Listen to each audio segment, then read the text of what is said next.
Deus. Quero convidar os irmãos a abrir a Bíblia de vocês. Fiz um bannerzinho ali. Pode botar para mim?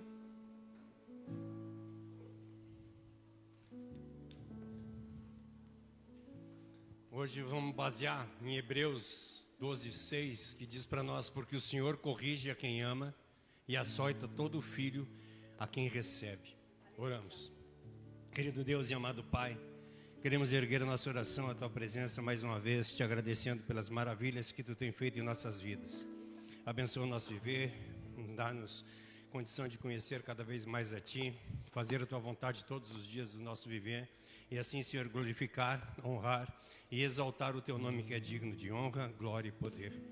Por tudo eu te agradeço e peço que Tu toques, Senhor, nas nossas vidas e fale conosco nessa noite. Transforma o nosso viver e nos dá a Tua paz, é o que eu te peço em nome de Jesus. Amém. Amém. Glória a Deus. Podeis assentar.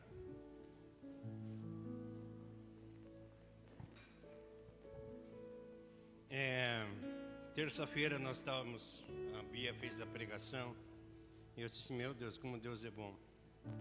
E aí hoje de manhã o pastor trouxe uma palavra para nós. A Bia pregou sobre Hebreus 11, hoje o pastor falou sobre Hebreus 10 e hoje eu quero conversar um pouco com vocês a respeito de Hebreus 12. É fantástico quando Deus começa a tratar de uma forma que nós não conseguimos entender muitas vezes, mas Ele sabe todas as coisas. Hoje eu diria que não é uma exortação, mas é um cuidado que Deus teve pela vida da gente e quer que nós transformamos o nosso viver. E eu gostaria que se fosse possível, você ficasse com a Bíblia aberta, que eu vou discorrer ali e aí você vai acompanhando junto, né? Eu sempre digo, nunca acredite no que eu falo, né? Procura ali na Bíblia e ver se o que eu estou falando é correto, para nós entendermos o que vai ser falado. A carta dos Hebreus, ela foi escrita para os cristãos de origem judaica, e eles enfrentavam uma imensa e intensa pressão para abandonar a fé em Cristo. Sofriam perseguições, desprezo social, perdas materiais, prisões. Isso nós vemos lá em Hebreus 10, do versículo 32 até o 34. Eles sofriam cansaço espiritual, eles sofriam desânimo, e alguns até pensavam em voltar ao judaísmo. Sabe, estava sofrendo tanta dificuldade, tanta pressão, tanta perseguição, que eles, para escapar das perseguições, alguns resolviam: eu vou voltar para o judaísmo, assim pelo menos eu paro de sofrer. O objetivo dessa carta, ele é mostrar que Cristo é superior aos anjos, que Cristo é superior a Moisés, aos sacerdotes, aos sacrifícios da velha aliança e até a própria antiga aliança. Ele era maior que tudo isso. Então, por isso, abandonar a Cristo seria abandonar a única esperança de salvação. E esse foi o versículo 35, se você voltar do capítulo 10, onde o pastor leu hoje, capítulo 10, versículo 35, que diz para nós: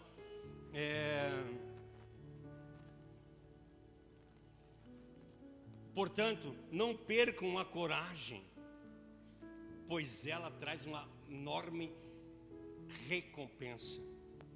Então nós não podemos perder a coragem.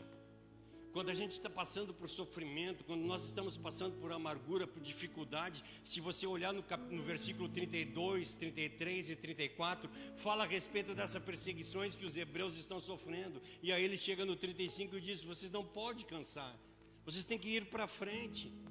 E aí ele sai do capítulo 10 e entra no capítulo 11, aonde ele fala dos heróis da fé, aonde foi falado, muito bem falado na terça-feira, que geralmente nós olhamos para os heróis da fé no início do capítulo, do primeiro até o meio do capítulo, aonde fala de Moisés, de Noé, de todos os heróis da fé, e a gente deixa para trás os versículos que terminam o capítulo, que diz que mães receberam filhos cortados ao meio, homens que sofreram perseguições, que foram mortos sem ver a promessa a qual teria. E aí tem o versículo que ele diz, no versículo 38 do capítulo 11 diz: e o mundo não era digno deles. E isso é fantástico. E aí finalmente nós chegamos no capítulo 12. E aí o autor pega esse capítulo 10, pega o capítulo 11 e ele faz uma aplicação prática no capítulo 12. O verso 1 e 2 revela que os cristãos estão correndo uma corrida, um combate intenso, uma competição grande com tudo que tem na volta. E ele usa a palavra a palavra grega agon, que significa luta, combater, combate. Não é uma caminhada tranquila a vida cristã, é uma batalha. E às vezes a gente acha que eu sou cristão, vai dar tudo certo. Não, é uma batalha que é travada diariamente, todos os dias da nossa vida. No verso 3 diz que eles estavam desanimados.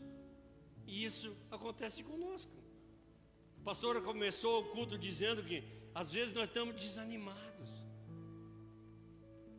Isso aconteceu não só conosco, mas se tu olhar nas Sagradas Escrituras, vários desanimaram. Elias se enfiou dentro de uma caverna. E aí tu olha várias pessoas. Paulo diz que entristecidos sim. Então muitas vezes na vida da gente vai acontecer problemas. E aí no versículo 4 ele fala sobre uma árdua luta contra o pecado. O que mais nos enfraquece, o que mais nos entristece é o pecado. E nós precisamos ter uma luta árdua contra ele. Ou seja, vocês estão sofrendo sim, mas ainda vocês não chegaram ao martírio completo, não gastaram o seu próprio sangue. Isso está no versículo 11. Isso mostra que a perseguição não era só de bate-papo, era real. Eles sofriam de verdade. E aí, no versículo 5, ele relembra o que o sábio fala em Provérbios 3:11. Filho meu, não menospreze a disciplina do Senhor. A palavra grega aqui para disciplina, ela é paideia, que significa educar, treinar, formar, instruir, desenvolver caráter. E isso era muito usado naquela época para a formação de um filho. Hoje, infelizmente, nós temos uma nova geração, uma geração que não é tão dura na criação dos filhos, é mais mansa, né? Já deixa o filho fazer, deixa que tal coisa. Naquela época não tinha isso. O filho, a criação era rigorosa.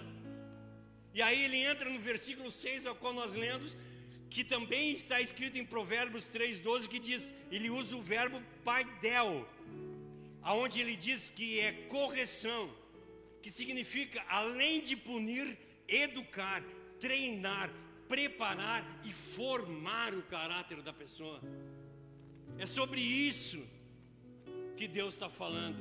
É sobre uma disciplina, não para te maltratar, mas é uma disciplina para provar a tua fé, para dizer que tu é meu filho, e eu vou tratar de ti. Agora nós saindo dessa época e vendo para os dias de hoje, nós vivemos numa geração, infelizmente, que ela confunde o amor com aprovação incondicional. Se as pessoas estão se agradando do que eu estou fazendo, está de boa, me amam. Agora se me confrontam, aí já não. Eu costumo brincar com a ideia de que antigamente os pastores chamavam a atenção dos membros e os membros mudavam de vida. Hoje o pastor chama a atenção do membro, o membro troca de igreja. Quem é ele para me chamar a atenção? E as pessoas não conseguem entender que quando nós chamamos a atenção de alguém, não é para que você se sinta magoado, para que você se sinta humilhado. Não, nós chamamos a atenção dos membros da igreja para que ele cresça, para que ele mude, para que ele se transforme. Nós amamos vocês da mesma forma que amamos os nossos filhos. Os membros da igreja são filhos do pastor. O pastor ama, ele cuida, ele trata. E se você está fazendo alguma coisa errada, ele vai disciplinar para que você mude de vida, para que você não perca-se no meio do caminho e vá para o inferno. É um cuidado do amor, é um amor santo. O amor de Deus não é um amor sentimentalista, é um amor realista, um amor que quer te trazer para a salvação. E esse é o amor que Deus coloca no coração do pastor. Não é um amor de sentimento, é um amor de cuidado. Eu não posso te deixar ir para o inferno. Eu quero que tu vá junto comigo para o céu.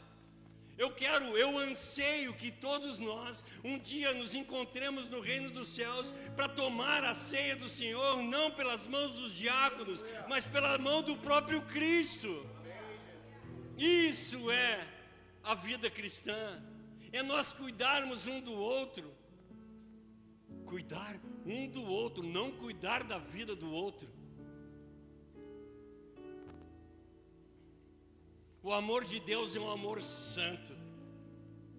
O amor de Deus é um amor que salva. O amor de Deus é um amor que restaura a vida.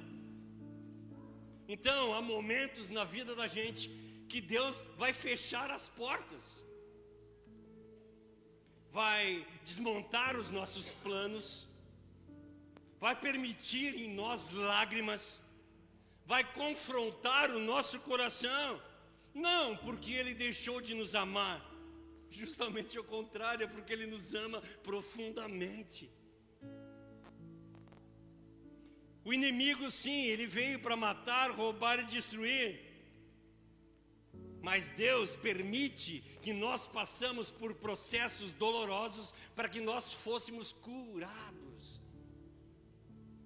Há uma grande diferença entre a disciplina de Deus e o castigo da condenação. Então nós precisamos olhar de uma forma diferente quando as coisas estão acontecendo na vida da gente. Não sei por que Deus quis que fosse falar dessa palavra nessa noite, mas de repente tu está passando por um problema, tu está passando por uma tribulação tão grande que tu não consegue entender. Cristo, Ele não veio para nos condenar, mas Ele veio trazer sobre si a condenação para que nos salvar. Então, quando nós estamos sendo repreendidos, é porque Ele nos amou de uma maneira tremenda e quer nos transformar. O pecado que estava sobre nós foi retirado e foi jogado, pregado na cruz do Calvário. Ele riscou a cédula que era contra nós, cravou na cruz e nos libertou. Ele nos ama, Ele nos abraça, Ele cuida de nós. A disciplina que nós sofremos não é uma punição judicial de forma alguma, é um cuidado paternal. Nós agimos assim com os nossos filhos. Talvez você se pergunte se está passando por uma dificuldade, por que isso está acontecendo comigo? Por que Deus tu permite que essas coisas ruins estão acontecendo na minha vida? Mude a pergunta e diga assim: Senhor, o que tu está querendo restaurar na minha vida através disso que eu estou passando? Eu quero compreender o porquê que eu estou passando isso. Então não pergunte para Deus por que eu estou passando isso, mas pergunte: para que, Senhor, tu quer que eu passe por esse problema e essa dificuldade? Me mostra como eu vou vencer, me mostra para que eu estou passando essa situação. E assim nós vamos ver que essa disciplina é o amor daquele Deus que nos ama, que nos abraça. É isso. Esse capítulo, ele não apresenta um Deus irado, descarregando a ira sobre os seus filhos, de forma alguma. Mas ele apresenta um pai amoroso que educa o filho a quem pertence a sua família. Esse é o cuidado de Deus. Ele está nos educando, Ele está nos guiando por caminhos ao qual nós devemos prosseguir. Existe uma diferença enorme entre um juiz que condena um criminoso e um pai que corrige um filho. O juiz pune porque a lei exige, e o pai disciplina porque o amor exige. Então seja grato. Muitas vezes nós queremos e oramos para que Deus trate os nossos comportamentos, mas Ele não quer isso. Ele quer trabalhar na raiz do problema. As nossas orações nós pedimos para que Deus resolva as nossas crises, mas Ele quer transformar o nosso coração. Nós queremos alívio para os problemas, mas Deus quer que nós sejamos tratados e transformados. Por isso, algumas dores não são acidente espiritual, elas são instrumentos da graça divina na nossa vida. Então nós precisamos aprender a agradecer. Vocês já viram que o agricultor, ele vai na árvore e poda a árvore? Ele precisa podar a árvore porque isso vai dar novos frutos e bons frutos. E é justamente isso que Deus faz na vida da gente. Quando a gente vê lá em João 15 que fala a respeito da videira, que Ele vai lá e poda a videira. A poda não é agradável. Cortar pedaços de nós não é agradável, mas ela é necessária. Então, meus amados irmãos, nem toda dor, nem todo problema que você está passando é culpa do diabo. Você pode pensar que de repente essa dor e esse problema que tu está passando é das mãos amorosas do Pai que quer te transformar. Então seja grato, não é o que Paulo diz? A tudo dai graças. Agradece a todas as coisas. Jó sofreu o que sofreu, se vocês pararem para pensar. Satanás olhou para Jó e disse assim: cara, esse cara está muito legal, está muito bem na vida, vou incomodar lá um pouco. E acontece tudo o que acontece na vida de Jó. Ele perde tudo, perde os bens, perde os filhos, perde todas as suas coisas. E no fim a oração dele é: Deus me deu, Deus tirou, bendito seja o nome do Senhor. Nem no momento de necessidade, de dor e crise, ele deu alguma coisa para Satanás. Não, nada é de Satanás, tudo é de Deus. Se eu estou passando por problema e dificuldade, é porque Deus assim o permitiu para que eu melhorasse e eu fosse melhor lá adiante. Para isso que nós precisamos ser gratos. Por isso que nós precisamos ser gratos. Nem toda porta que foi fechada é uma derrota. Nem toda muitas vezes essa porta fechada é uma proteção para a vida da gente. Nem toda lágrima é abandono. Algumas faz parte do tratamento de Deus. A grande verdade apresentada nesse texto surpreende quando a gente olha. A disciplina não está mostrando rejeição ao Filho de Deus, ela está mostrando filiação. E isso é fantástico, porque a disciplina pertence a Deus. E se nós pararmos para pensar e a gente ler esse versículo, se faltar essa disciplina, se houver a ausência da disciplina, nós deveríamos ficar preocupados. Deus não está mais me disciplinando. Opa, alguma coisa está errada. Eu preciso ser disciplinado por Deus, porque aí Ele está mostrando para mim que Ele me ama. Um pai não corrige o filho do vizinho, ele corrige o seu filho. Tem alguns que corrigem, né? Mas pula isso. Sabe por que o pai corrige o seu filho? Porque existe um relacionamento, existe responsabilidade, existe amor. Imagine quando tu está sendo exemplado. Lá no Rio Grande a gente diz exemplado. Imagina quando está sendo exemplado por Deus, Deus te pegando pela mão e te levando, filho, não é por aqui que tu tem que andar. E Ele te leva pelos caminhos aonde tu deve andar. Agradeça a Deus. Deus, às vezes a gente pode pensar assim, Deus está pesando a mão sobre mim. Sabe, às vezes, teve uma época da minha vida que aconteceu tanta coisa ruim, gente, lá em 94, vocês não têm noção. Aconteceu tanta coisa ruim, tudo em um ano. E meu pai dizia assim, desgraça pouca não tem graça. Quando vem uma, vem um monte de arrasto, né? Uma atrás da outra, assim. E deu um monte de coisa errada na minha vida. E tudo me aproximou de Deus. Cara, tá dando errado. Alguma coisa lá na frente, eu vou entender o porquê que isso está acontecendo. Mas eu não posso jamais me virar contra Deus.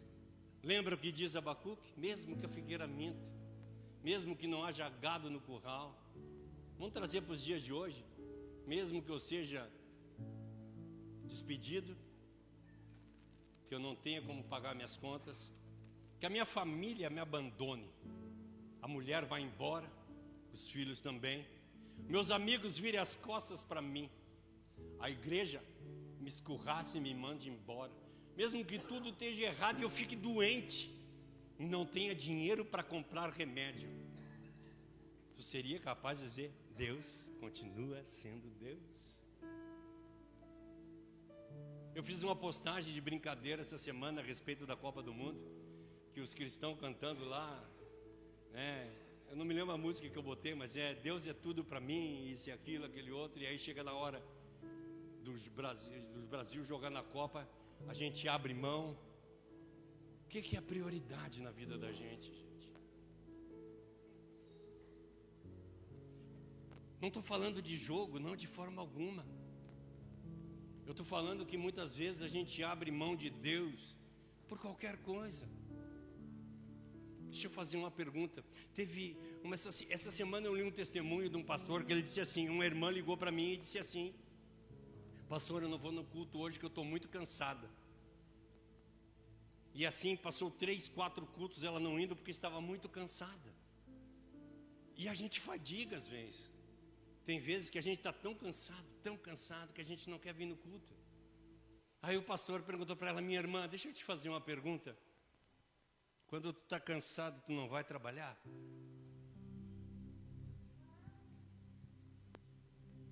Quando tu está cansada, tu não vai no banco pagar as contas? Quando tu está cansada, a gente não deixa de fazer as coisas que nós temos que fazer porque nós estamos cansados. Agora, quando é para vir na igreja, quando é para as coisas de Deus, a gente, hoje eu não vou. Eu gosto de lembrar daquela historinha do menino que o pai dele deu R$2 para ele e disse, filho, R$1 aqui está R$1 o picolé naquela loja de sorvete, ele me esqueceu o nome, Esquimó, está R$1 o picolé. Aí o pai deu R$2 para o filho, R$1 para te comprar um picolé para ti e R$1 para te dar lá na igreja. E ele veio feliz da vida. No meio do caminho cai o R$1 dentro do bueiro. Esse, meu Deus, perdi o R$1 da igreja.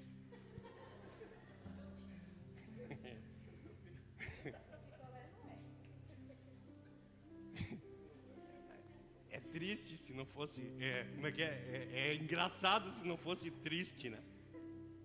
Mas é assim que nós agimos. Se tu parar para pensar, nós somos dessa forma. Nós abrimos mão do tempo de Deus por qualquer outra coisa. Nós não deixamos de trabalhar, porque se nós não irmos ao lugar, nós vamos perder dinheiro.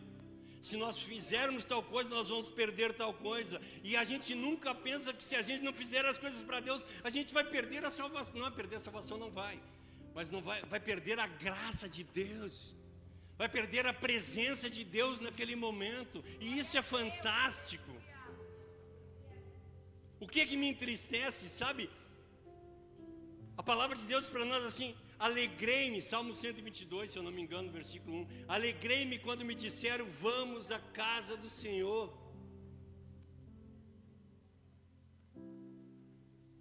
E aí quando bate um culto com um jogo de futebol, a gente já pensa.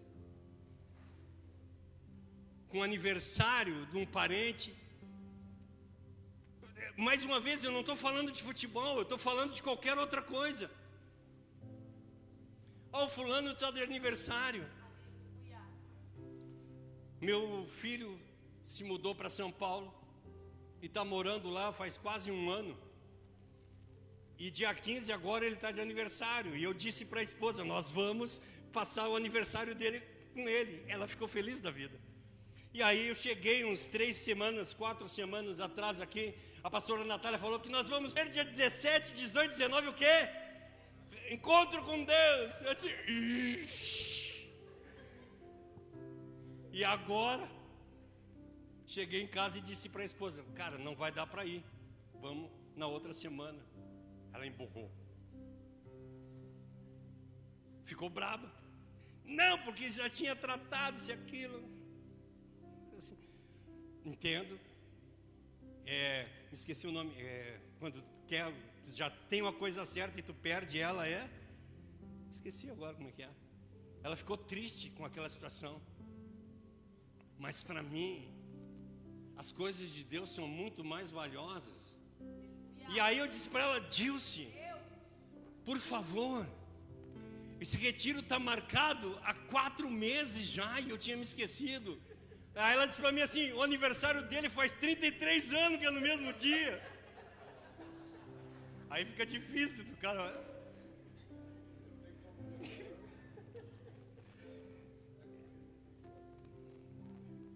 Mas ela entendeu. Marquei a viagem para o dia 28, eu vou no dia 28 para lá. E ele também entendeu. Para mim as coisas de Deus são mais importantes que qualquer outra coisa. E não é de agora, gente. Quando eu me converti a Deus, as pessoas diziam para mim assim, eu vou na tua casa domingo. Eu disse, se tu ir na minha casa domingo, ou tu vai ficar sozinho ou tu vai para mim no culto. Porque domingo é dia de culto. Ah, porque o meu irmão veio, então traz ele para a igreja. Ah, não vou ir na igreja porque... Eu não vou na igreja porque... Ah, eu não vou na igreja porque... A nossa vida é só desculpa. E ainda diz, mas a igreja não salva. Eu sei que a igreja não salva. Mas se eu não consigo nem estar na comunhão dos santos, que qualquer coisa é mais importante, eu estou falando daqui da comunhão dos santos, quem dirá as coisas de Deus. Por isso que eu quero falar com vocês que quando nós não estamos sendo corrigidos por Deus, nós precisamos pensar por que nós não estamos sendo corrigidos por Deus. O pior cenário que existe, se Deus não nos ama mais, isso está escrito lá em Romanos 1:24, aqueles que Ele não ama, Ele entrega aos seus próprios desejos. Então seja grato porque Deus está te repreendendo. Se existe ainda uma consciência em ti que te confronta, agradeça a Deus. Se ainda te incomoda o pecado, agradeça a Deus. Se Deus ainda está te chamando ao arrependimento, agradeça a Deus. Ainda existe esperança. Ele continua trabalhando na tua vida. Se Deus ainda continua falando com você, se ainda existe quebrantamento, se ainda existe desconforto diante do pecado, não endureça o teu coração. Ainda há amor de Deus sobre a sua vida. Só que infelizmente nós vivemos numa cultura onde se ama, aceita. Se tu me ama, tu tem que me aceitar do jeito que eu sou. Não estou dizendo aqui para você não aceitar os pecados dos outros, não, de forma alguma. mas eu não posso concordar com o pecado. Há algum problema, há alguma dificuldade? Certa feita, uma pessoa perguntou para mim e se o teu filho fosse homossexual? Cara, eu amaria ele da mesma forma, ele continua sendo meu filho. Mas não porque ele é meu filho, eu vou aceitar o pecado que ele vive, de forma alguma. Quando a gente ama as pessoas, a gente fala a respeito do amor de Deus para as pessoas. Nós não nos tornamos pessoas condenáveis, mas pessoas amorosas que entendem a profundidade que o pecado toca na vida. Quem ama de verdade nunca concorda com um erro, mas não destrói aquele que ama. Como é que a gente pode... Imagina um médico. O médico faz os exames e descobre que o fulano de tal está com tumor. Aí ele... eu vou esconder para ele não sofrer. Isso não é amor. Amor é tu revelar o problema, revelar a dificuldade para oferecer para essa pessoa condições dela transformar a sua vida e mudar de vida. Então não é a gente aceitar que vai mudar. E é isso que Deus faz na vida da gente. Ele olha para nós pecadores e vai pincelando, vai mudando, vai transformando, passo a passo. É o que Paulo diz, não que eu tenha alcançado, mas eu prossigo para o alvo, o prêmio da soberana vocação, e eu vou mudando dia após dia a minha vida para me tornar mais parecido com Cristo. Não é para eu me tornar mais uma pessoa melhor, não é para eu me tornar um crente melhor, um marido melhor, um pai melhor, um amigo melhor, um trabalhador melhor, não. É para mim me tornar mais parecido com Cristo. E quando eu me torno mais parecido com Cristo, todas essas outras coisas vêm de atrás. Eu me torno um pai melhor. Eu me torno um filho melhor. Quando Deus expõe o nosso orgulho, quando Deus expõe a nós a nossa autossuficiência, a nossa religiosidade, a nossa incredulidade, o nosso pecado oculto, Ele não está querendo nos humilhar, mas Ele está querendo nos restaurar diante dEle. O Espírito Santo, além de nos consolar, como na oração final do culto a gente diz, e a consolação do Espírito Santo seja sobre vocês, não é só isso. Ele vem para nos convencer do pecado. É tu olhar e enxergar, gente, eu estou errado. E eu gostaria que você nessa noite parasse e olhasse para dentro de si. Olhasse para as coisas que estão acontecendo na sua vida. Agradecesse a Deus por tudo que está acontecendo. Porque só reconhece a enfermidade. Só procura o médico aquele que reconhece que está doente. Só procura a Deus aquele que reconhece que necessita dele. Lembra lá em Mateus 5 que diz, bem-aventurado os pobres de espírito, melhor, bem-aventurado os que sabem que são pobres de espírito. Eu sei que eu sou pobre de espírito, eu sei que eu sou necessitado, eu sei que eu não sei viver sozinho, que eu sou totalmente dependente de Deus. Esse é bem-aventurado. O Evangelho, ele não começa dizendo para nós que nós estamos bem. Ao contrário, ele começa revelando que nós precisamos de um Salvador.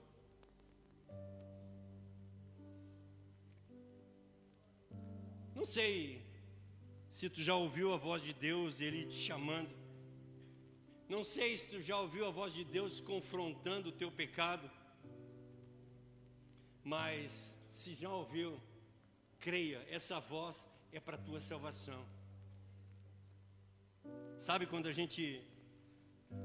Já contei para vocês aqui que nesse ano de 94, que deu tudo errado na minha vida, um dia eu saí de casa e disse assim: quer saber de uma coisa? Eu vou meter o pé na jaca. Está dando tudo errado mesmo. Peguei o carro e saí para pecar. Gente, eu não consegui. Eu não consegui. Deu tudo errado, eu não consegui pecar. Graças a Deus. Deus cuida de nós. Deus fala no nosso ouvido. Deus mostra para nós que nós precisamos ser pessoas diferentes. O Espírito Santo está falando no nosso ouvido, dizendo: não é assim, muda isso, faz aquela coisa. O texto afirma que num primeiro momento a disciplina, ela é motivo de tristeza. Isso está no versículo 11. Mas isso produz um fruto pacífico de justiça para a eternidade. E depois que nós somos repreendidos com Deus, nós mudamos de vida. E isso é fantástico, porque durante o processo, esse processo que nós estamos sofrendo, a gente quase nunca entende por que as coisas estão acontecendo.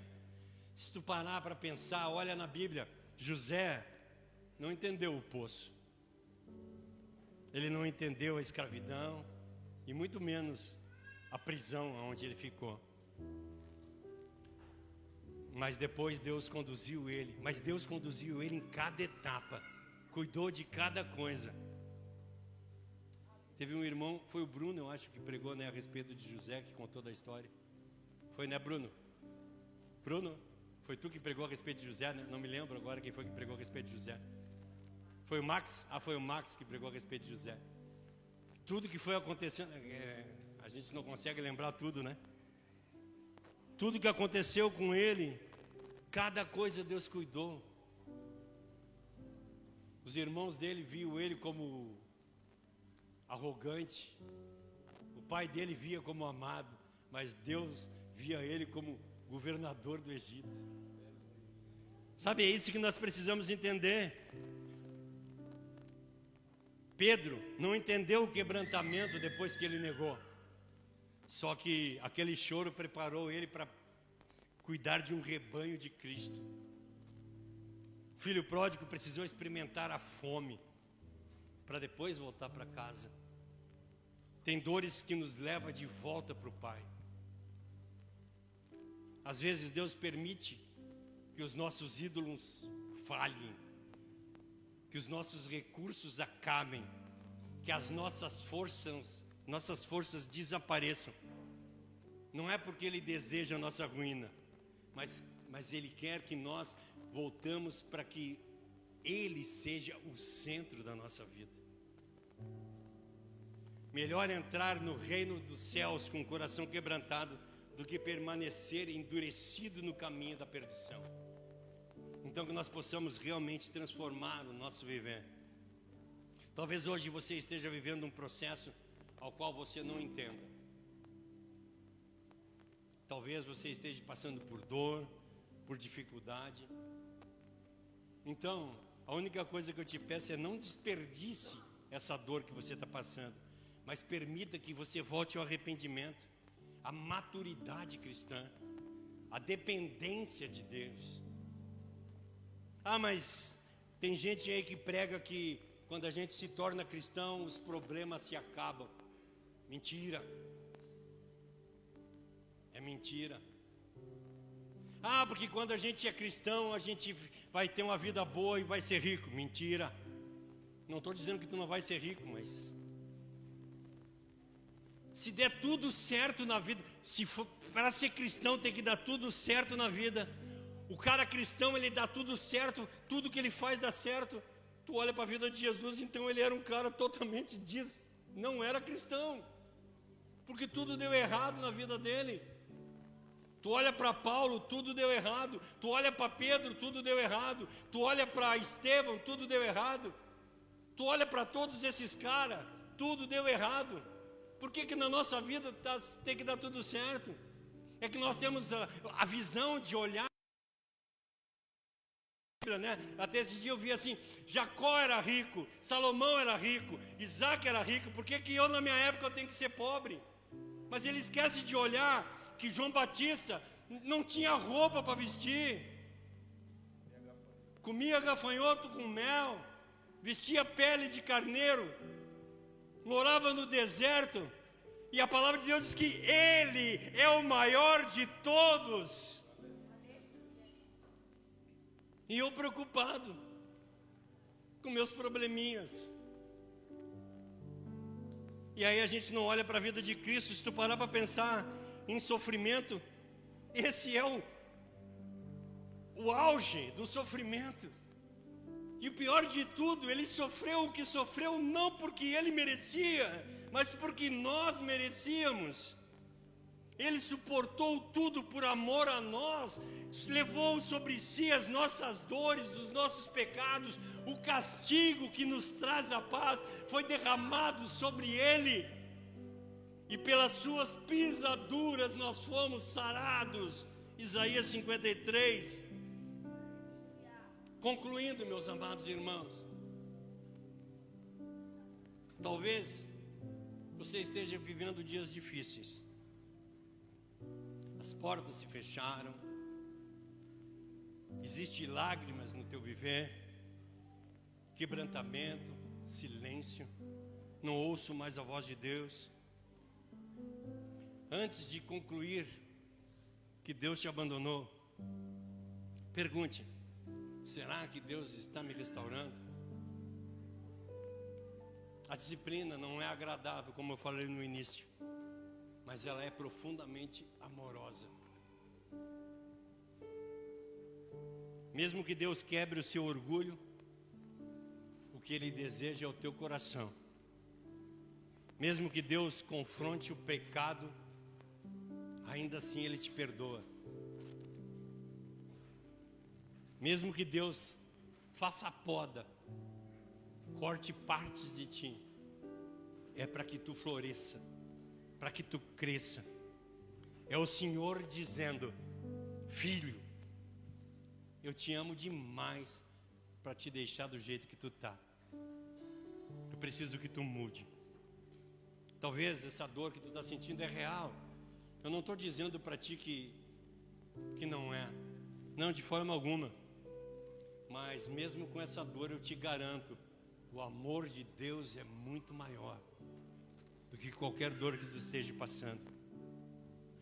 Porque o objetivo dessa disciplina nunca foi te ferir, mas foi te restaurar. Então, nessa noite o que eu tenho para fazer um apelo para ti: se existe algum pecado na tua vida que não é confessado, te arrepende. Se você tem resistido à voz de Deus, eu te convido a te render nessa noite a Ele, a entregar a tua vida a Ele. Se tu vê que tu está passando por um tempo de disciplina, não endureça o teu coração, mas corra para o Pai. Ele está te esperando. Deus corrige somente aqueles que Ele recebe por filho. Deus trata, Deus cura, e Deus está te chamando hoje. Vem, entregue teus caminhos ao Senhor, confia nele, e o mais Ele fará. O objetivo dele nunca foi te destruir, mas foi para te trazer para o colo, te abraçar, dizer: esse é o meu filho amado, em quem eu me comprazo. Amém? Quero convidar vocês a se colocar em pé. Quero fazer uma oração junto com você.